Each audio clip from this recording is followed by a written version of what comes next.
non vitae. The key term for you to know is in vitro fertilization, IVF. Is defined as a series of procedures that helps fertility in genetic problems. It helps with a conception of a child. This is done in a lab.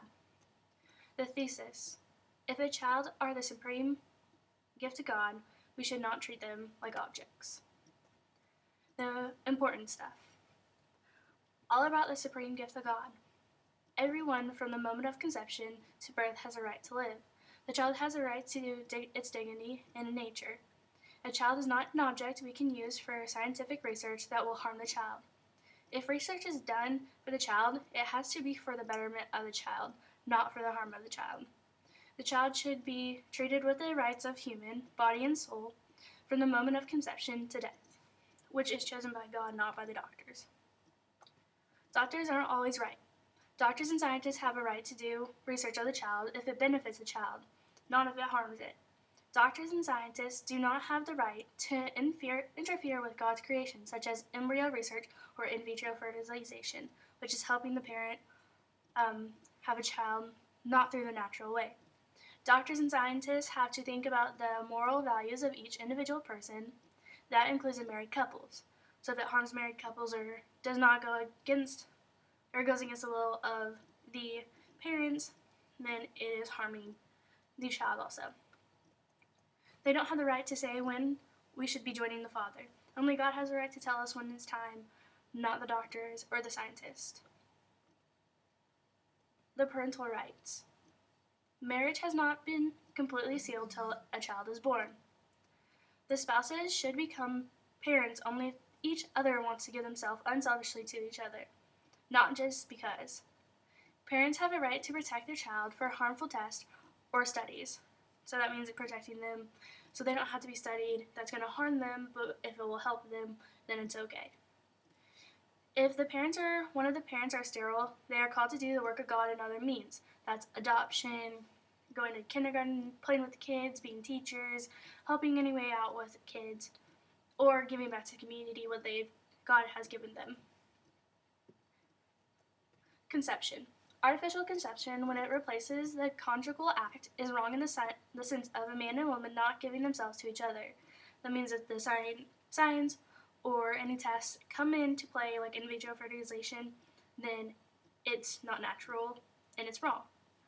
Medical assistance, when it helps the act, is not looked down upon, but only when it does not help the act. So if it helps the mom or the dad or the baby in the way of making it better and not harming it, then it is morally okay. But if it's harming the child or anything else like that, then it is not. These acts also include surrogate mothercies, which take away from the conjugal act. And that means that a surrogate mother is a mom who carries somebody else's baby, which takes away from the bonding of the spouses of the mom and the dad with each other in the conjugal act. The effects of artificial insemination. Babies that come from artificial insemination are 25% more likely to have birth defects. Birth defects on the eyes, heart, defects in reproductive organs from in vitro fertilization, IVF. The babies produced in the labs can be kept, but more often they are not. They are disposed of, either thrown away or frozen, so they can do further research on the frozen baby. Babies, when they grow up, don't have their other parents like we do.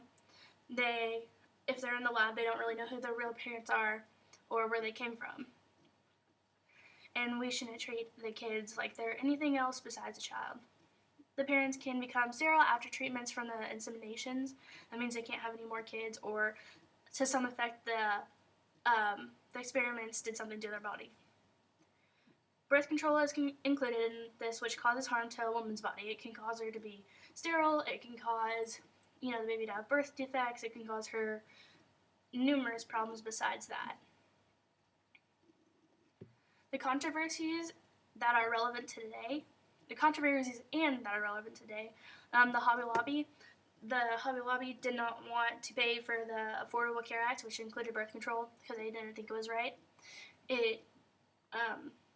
Hobby Lobby actually won in that case, and they did not have to do it. There's an ALS Ice Bucket Challenge, the ALS does support research on the embryos, which that's what everybody's raising awareness for, when actually it's raising awareness and money for them to do research on the embryos. Modern day knows it all. Modern day world proposes that it is okay to do these things if it helps advance in the world and for sterile people to have kids, while the Catholic Church says to have children in marriage. The modern world says that nowadays it's okay to have birth control, so you can have multiple partners, or in order for you to, help with women's cramps, and it can help, you get money if you do the fertilization. In the modern world, they're making it okay instead of looking back at what the effects are of it.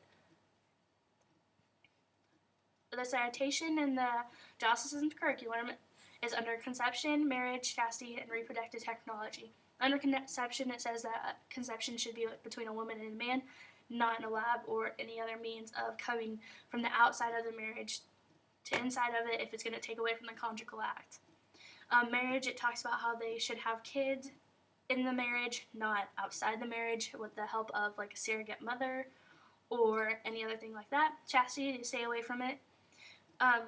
Stay away from having sex outside of marriage, or in the fact of, if you can't have children, not to have artificial insemination, but to go give back to the community what the community has given to you, and God's act of going to adoption, helping other people.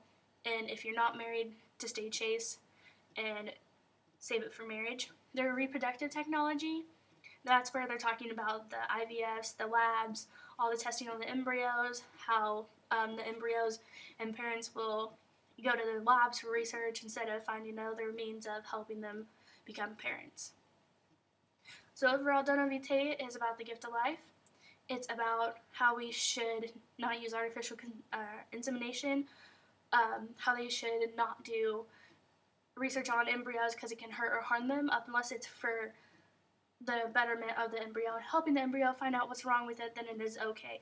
But it's for to harm them, testing, it's not. So it breaks away from the thesis of, if these are the supreme gifts of God, why are we doing testing on them that is hurting them or harming them, or even freezing the embryos that are supposed to be the gift of God and to help the parents out?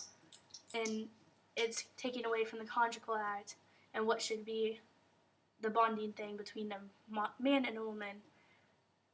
So that's all I've done on Vitae.